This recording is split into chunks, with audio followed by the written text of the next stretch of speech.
इंदौर में मुख्यमंत्री डॉक्टर मोहन यादव भावांतर योजना के कार्यक्रम और यूनिटी मार्च में हिस्सा लेने पहुंचे। इस दौरान उन्होंने संविधान दिवस पर प्रदेश और देशवासियों को शुभकामनाएं दी और विभिन्न मुद्दों पर अपने विचार साझा किए। इंदौर पहुंचे मुख्यमंत्री ने कहा कि संविधान दिवस हम सभी के लिए गर्व का दिन है। उन्होंने कहा कि देश के संविधान ने भारत को एक मजबूत लोकतंत्र के रूप में स्थापित किया है।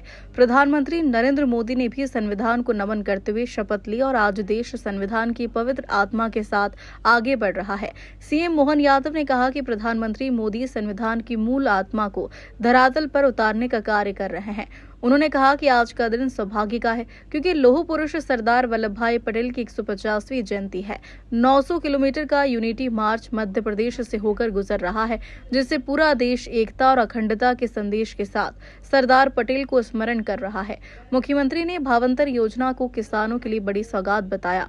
उन्होंने कहा कि इससे किसानों को सीधा लाभ मिल रहा है और सरकार पर भी अनावश्यक भार नहीं पड़ रहा। सीएम ने आज योजना के माध्यम से राशि प्राप्त करने वाले सभी किसान भाइयों को बधाई दी। संविधान दिवस की मेरी अपनी ओर से प्रदेशवासियों, देशवासियों को सभी को बधाई।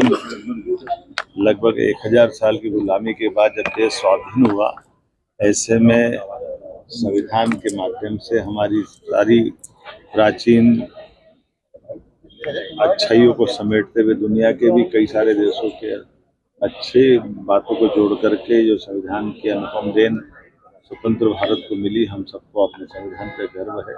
और हमारे लिए यशस्वी प्रधानमंत्री इस मामले में और आदर्श है, जिन्होंने अपनी शपथ के बाद पार्लियामेंट को मंदिर के भाव की तरह लिया और संविधान को नमन करके हर बार उन्होंने अपनी अगली प्रधानमंत्री कार्यकाल की पारी की शुरुआत करने के साथ संविधान के अनुच्छेद 370, जिसने देश में 40,000 निरपराध भाई बहनों को, पुलिस जवान को, आर्मी जवानों को कश्मीर में शहादत देना पड़ी, ऐसे में इस कठिनाई को भी दूर करने का माननीय मोदी जी ने मार्ग प्रशस्त करके हमारे संविधान की पवित्र आत्मा के साथ इतने अच्छे प्रकार से जोड़कर चलने का मौका आज हो रहा है। माननीय मोदी जी के कार्यकाल में एक गरीब परिवार का व्यक्ति आज देश का तीसरी बार प्रधानमंत्री बनकर दिख रहा है। और हम सब ऐसे लोग जिनके घर में कोई राजनीतिक क्षेत्र से नहीं आते, इस सच्चे अर्थ में संविधान की इसी भावना का परिलक्षण है कि हर व्यक्ति जिसके भी परिवार में कोई सांसद, विधायक, मंत्री, मुख्यमंत्री, जरूरी नहीं कि उनके परिवार का बने। ये संविधान की मूल आत्मा है कि जनता के द्वारा, जनता के लिए, जनता के हित के लिए चुने जाने व्यक्ति का निर्वाचन होना चाहिए।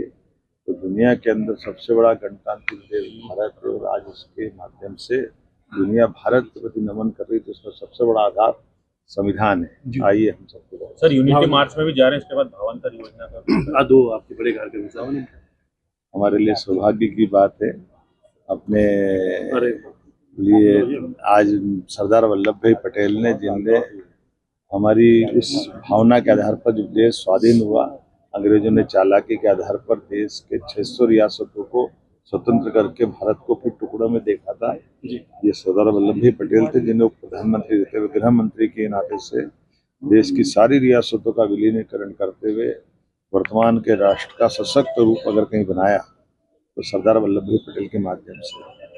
हमारी सारी प्रशासनिक सेवा, IAS, IPS सहित जिस प्रकार से UPSC के माध्यम से भविष्य में अधिकारी वर्ग कैसे तैयार होना चाहिए, इसकी भूमिका भी माननीय सरदार वल्लभ भाई पटेल ने खड़ी की।